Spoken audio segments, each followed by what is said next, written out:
Sai Sanjeevani hospital, station road, Sitapur. Sitapur का पहला multi speciality hospital, जहां आपको जनरल फिजिशियन, हड्डी रोग, स्त्री रोग, जनरल सर्जरी, नाक कान गला और न्यूरो के डॉक्टर उपलब्ध हैं। साई संजीवनी में आयुष्मान कार्ड धारकों का मुफ्त इलाज और टीपीए कार्ड धारकों के लिए कैशलेस सुविधा उपलब्ध की गई है। हॉस्पिटल में आईसीयू, वेंटिलेटर, बाईपैप व डायलिसिस की सुविधा भी उपलब्ध है।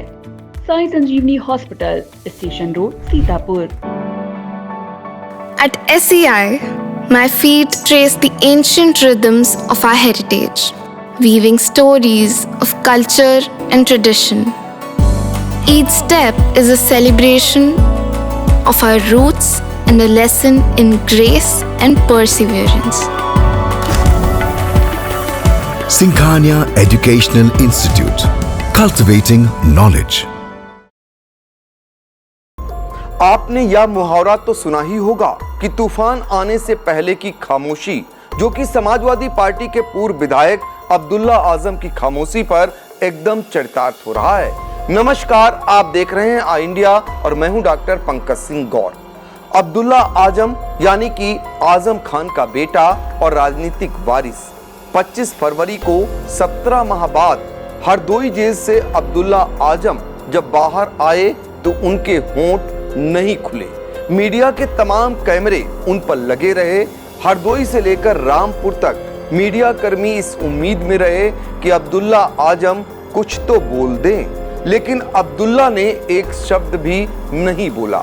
अब्दुल्ला कुछ बोले, इस पर मीडिया कर्मियों की ही नजरें नहीं थी, बल्कि सपा मुखिया अखिलेश यादव की भी नजरें लगी हुई थी। एक माह बाद अब्दुल्ला आजम सीतापुर जेल में बंद अपने अब्बू आजम खान से मिलने 29 मार्च को जब सीतापुर पहुंचे और पौने 2 घंटे तक मुलाकात के बाद जेल से बाहर आए तो मीडिया के कैमरे फिर उन पर लग गए।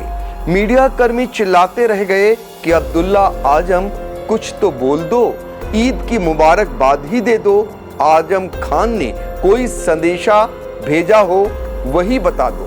मगर अब्दुल्ला आजम एक शब्द भी नहीं बोले और वापस चले गए। हरदोई जेल से रिहाई हो या सीतापुर में मिलाई हो, आजम एंड परिवार के साथ इन दिनों जो शख्स दिखाई देता है वह है यूसुफ मलिक। कई माह पहले आजाद समाज पार्टी के मुखिया और सांसद चंद्रशेखर आजाद जब सीतापुर जेल में बंद आजम खान से मिलाई करने आए थे, तब भी यूसुफ मलिक उनके साथ थे। आजम खान और अब्दुल्ला आजम की जेल में पौने 2 घंटे की मिलाई क्या नया गुल खिलाएगी, यह चर्चाएं तेज हो चली हैं। अब्दुल्ला का कुछ भी न बोलना यह माना जा रहा है कि जेल के अंदर से उन्हें इसके लिए हुक्म मिला है।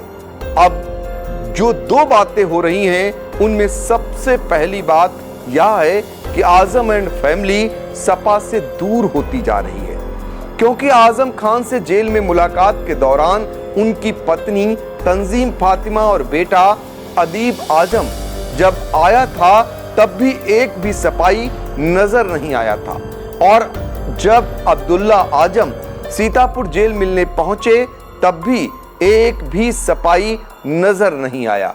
दूसरी बात, आजम खान और सीएम योगी के बीच कोई सीक्रेट डील होने की चल रही है। तभी तो आजम खान से मिलने पहले जब भी कोई उनके परिवार का सदस्य या अन्य पहुंचता था तो प्रशासनिक और पुलिस अधिकारियों का भारी जमावाड़ा जेल के बाहर लग जाता था। वह मीडिया से आसानी से बात तक करने नहीं देते थे। अब एक सिपाही भी नजर नहीं आता है। सूत्रों की माने तो ईद बाद आजम खान का सीतापुर जेल से बाहर आना करीब करीब तय है। अब सिर्फ एक मामले में ही जमानत होनी है। सूत्रों की माने तो एक डील हो चुकी है और इसका माध्यम आजाद समाज पार्टी के मुखिया चंद्रशेखर आजाद को माना जा रहा है। अखिलेश यादव से मिले धोखे का बदला लेने के लिए भाजपा की बी टीम माने जाने वाले चंद्रशेखर आजाद ने 2027 में होने वाले विधानसभा चुनाव में सपा के मोहरे से सपा को मात देने और भाजपा को लाभ पहुंचाने की रणनीति बना ली है। आजम खान की ही मजबूरी है कि उत्तर प्रदेश में योगी सरकार आने के बाद आजम एंड फैमिली पर 90 के आसपास मुकदमे दर्ज हो गए और उनका पूरा परिवार जेल की सलाखों के पीछे पहुंच गया।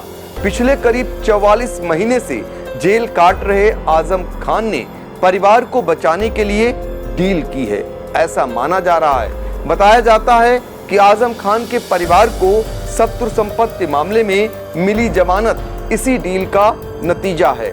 30 दिसंबर 2024 को शत्रु संपत्ति वाले मामले में आजम और परिवार को आरोपी बनाया गया। बाद में आजम परिवार की जगह आफाक अहमद इसमें मुख्य आरोपी बनाए गए। संपत्ति के इस पूरे विवाद में वक्फ के मालिकाना हक वाला एंगल जोड़ा गया और तत्कालीन एसपी और विवेचना अधिकारी के खिलाफ जांच कमेटी भी निरस्त कर दी गई। जो भी राजनीति को थोड़ा बहुत समझते हैं वह यह भी जानते हैं कि अगर लखनऊ में डोर खींची जाती है तो आजम परिवार पर सिकंजा कस जाता है और ढील दी जाती है तो जमानत का सिलसिला शुरू हो जाता है। आजम खान के बेटे अब्दुल्ला आजम, पत्नी तंजीम फातिमा अभी जमानत पर हैं और यही वजह है कि खबरें चल पड़ी हैं कि आजम खान अब नई सियासी डगर तैयार कर रहे हैं। 80 वर्ष के करीब पहुंच रहे आजम खान को भी इस बात का एहसास है कि वक्त रहते अगर उन्होंने फैसले नहीं लिए तो परिवार की मुसीबत कम नहीं होने वाली है। आपको बता दें, आजम खान और उनके परिवार पर करीब 90 से अधिक केस दर्ज हैं। 2017 से 19 के बीच उन पर कई केस दर्ज हुए, बार बार गिरफ्तारियां हुई। सुप्रीम कोर्ट से राहत मिलने के बाद उन पर नए केस दर्ज हो गए। दोबारा उन्हें जेल में डाल दिया गया और वह करीब 17 माह से जेल में हैं। आजम खान करीब 1345 दिन से जेल में हैं और अब धीरे धीरे उन सभी ने किनारा कर लिया है जो कभी उनके साथ बागी तेवरों वाला झंडा बुलंद किया करते थे। अब तो अखिलेश यादव से भी उन्हें बहुत ज्यादा उम्मीदें नहीं रही। समाजवादी पार्टी के संगठन में भी आजम खान की पैरवी करने वाले लोग नहीं हैं। ऐसे में अपने परिवार के सदस्यों की बेहतरी के लिए आजम खान नई रणनीति बना रहे हैं। अब देखिए इस नई रणनीति का फायदा क्या है। सीतापुर जेल में बैठे आजम खान ने लखनऊ से नाता जोड़ लिया है। जेल में बैठे बैठे आजम खान ने अपने परिवार के सदस्यों की रिहाई वाली डील कर ली है। छोटा बेटा अब्दुल्ला आजम करीब 600 दिन जेल में रहा, अब जमानत पर रिहा है। पत्नी तंजीम फातिमा भी करीब 200 दिन जेल में रही, अब रेगुलर बेल मिल चुकी है। आजम पर दर्ज मुकदमों में भी सरकारी वकीलों और जांच एजेंसियों के तेवर ढीले पड़ गए हैं। सरकारी वकील ने ज्यादातर मामलों में आजम परिवार के रेगुलर बेल का विरोध नहीं किया। जौहर विश्वविद्यालय जमीन मामले में भी सरकार एक्शन नहीं ले रही है। आजम की रिहाई के आसार हैं। 2 पैन पासपोर्ट जन्म प्रमाण पत्र मामले में सरकारी पैरोकार सुस्त हैं। पहले पैरोकार को ढूंढे, फाइलें नहीं मिलती थी, अब फाइलें ढूंढवाने में मदद की जा रही है। इससे आजम एंड फैमिली को राहत मिलने लगी है। तो साहब सोचिए कि रमजान के महीने में ये एक तरफ उनकी दुआओं का असर है तो दूसरी तरफ कोई और ताकतवर शख्स भी है जो शतरंज की इस बिसात में मोहरे चल रहा है। वरना सह पर सह देने वाले योगी बिना मात के अपनी चालें बदलने वालों में से नहीं हैं। इधर अखिलेश यादव के साथ आजम खान की तलखी भी बढ़ती चली गई है।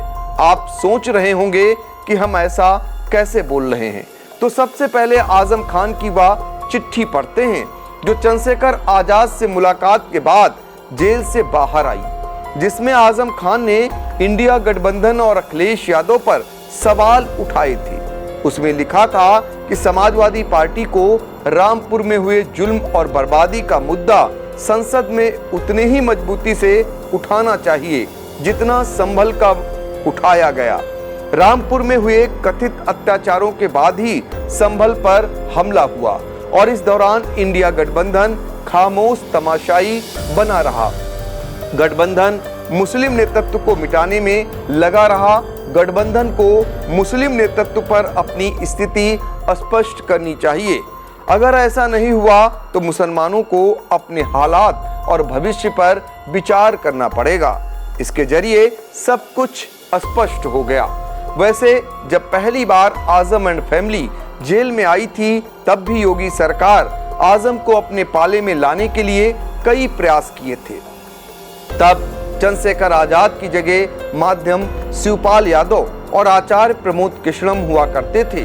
शिवपाल यादव तब प्रसपा के राष्ट्रीय अध्यक्ष थे और आचार्य प्रमोद कृष्णम कांग्रेस के नेता हुआ करते थे। आज शिवपाल यादव समाजवादी पार्टी के राष्ट्रीय महासचिव हैं और आचार्य प्रमोद कृष्णम कांग्रेस से निष्कासित और भाजपा समर्थित नेता हैं। दरअसल 2022 चुनाव से पहले आजम खान को यह लग रहा था कि समाजवादी पार्टी की सरकार बनेगी, लेकिन फिर से भाजपा की सरकार बन गई और योगी आदित्यनाथ दूसरी बार मुख्यमंत्री हो गए। आजम एंड फैमिली की परेशानियां कम होने के बजाय बढ़ती गईं। ऐसे में सरकार की बात मान लेने के अलावा अब शायद कोई दूसरा रास्ता उन्हें नहीं दिख रहा है। अखिलेश यादव से भी लोकसभा और एमएलसी प्रत्याशी चयन में आजम खान की उम्मीदों को झटका लगा है। फिलहाल राजनीति में कुछ भी असंभव नहीं होता है। आगे किस करवट राजनीति बैठेगी यह तो वक्त बताएगा। इस पूरी खबर पर आपकी अपनी राय क्या है, कमेंट बॉक्स में जाकर हमें जरूर बताएं। Sagar School is a place where we ponder our kids with care and creativity. We provide students the room to explore their imaginations and enhance their education. आपका बहुत बहुत आभार। महज 28 दिनों में 1,20,00,000 दर्शकों की संख्या हुई पार। हर रोज 4.5 लाख लोग आई इंडिया को रहे देख। 2,10,000 घंटे किया जा रहा वॉच। 17,000 नए बने सब्सक्राइबर। प्रतिदिन नए कीर्तिमान गढ़ रहा। खबर आपकी, नजर हमारी वाला आपका आई इंडिया। आई इंडिया को मिल रहे प्यार के लिए आपका तहे दिल से शुक्रिया।